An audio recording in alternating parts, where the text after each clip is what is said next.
बांग्लादेश में संकट अभी थमने का नाम नहीं ले रहा। प्रधानमंत्री पद से शेख हसीना के इस्तीफे के बाद सेना ने देश की कमान संभाल ली है, लेकिन वहां अब अल्पसंख्यकों के लिए मुसीबत पैदा हो गई है।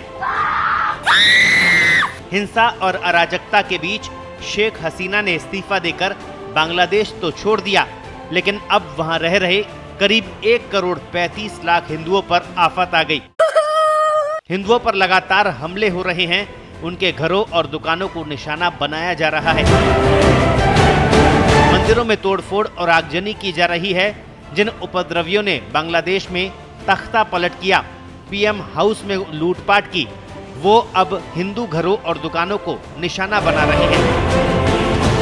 जहां एक और शेख हसीना के इस्तीफे और तख्ता पलट से बांग्लादेश का बड़ा तबका खुश है, तो एक तबका करीब 8% हिंदुओं का भी है जो अब बुरी तरह परेशान हैं।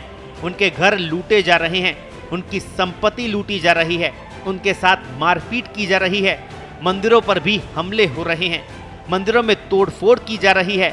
मेहरपुर के इस्कॉन मंदिर के पुजारी सुमोहन मुकुंद दास ने कहा कि प्रदर्शनकारियों ने हमारे मंदिर की बाहरी दीवार तोड़ी, इसके बाद अंदर घुस गए और वहां भी तोड़फोड़ की और लूटपाट की।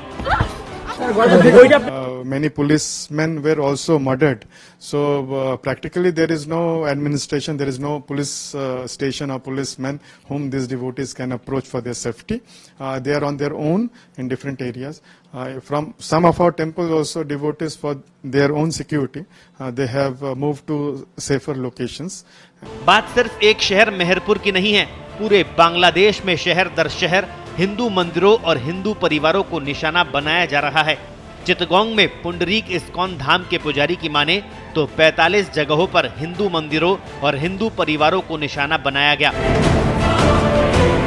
इस हिंसा में कई हिंदू नेताओं की मौत भी हो चुकी है। बांग्लादेश में हिंदुओं पर हो रहे हमले ने उन लोगों को परेशान कर दिया जो अपने नाते रिश्तेदारों से मिलने भारत आए थे। इसी बीच ढाका में अब हालात बदल गए।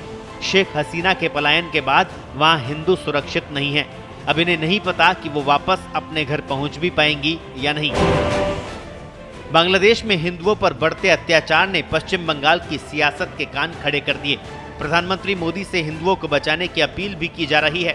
पश्चिम बंगाल में विपक्ष के नेता शुभेंदु अधिकारी और भाजपा सांसद जगन्नाथ सरकार ने सरकार से हिंदुओं को बचाने की अपील की। इस बीच विदेश मंत्री एस जयशंकर ने संसद को बताया कि सरकार बांग्लादेश में मौजूद भारतीयों के संपर्क में है। जयशंकर ने संसद में कहा कि वहां अभी 90,000 हिंदू रहते हैं, इनमें से 9,000 सिर्फ छात्र हैं। इनमें से कुछ छात्र पहले ही भारत लौट चुके हैं। जानकारों की माने तो शेख हसीना के शासनकाल में बांग्लादेश के हिंदू सुरक्षित थे, लेकिन अब वक्त बदल गया है। खालिदा जिया की पार्टी को हिंदुओं की परवाह नहीं और पाकिस्तान परस्त जमात ए इस्लामी हिंदू विरोधी है। शेख हसीना बांग्लादेश छोड़ चुकी है। उनके परिवार वाले दावा कर रहे हैं कि वो अब कभी बांग्लादेश नहीं लौटेंगे। आपको बता दें, बांग्लादेश में राजनीतिक उठापटक के बीच भारत में भी हलचल तेज है। प्रधानमंत्री नरेंद्र मोदी पूरे घटनाक्रम पर नजर बनाए हुए हैं।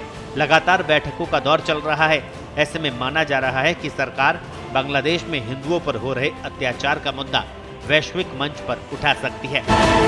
स्पेशल रिपोर्ट पत्रिका।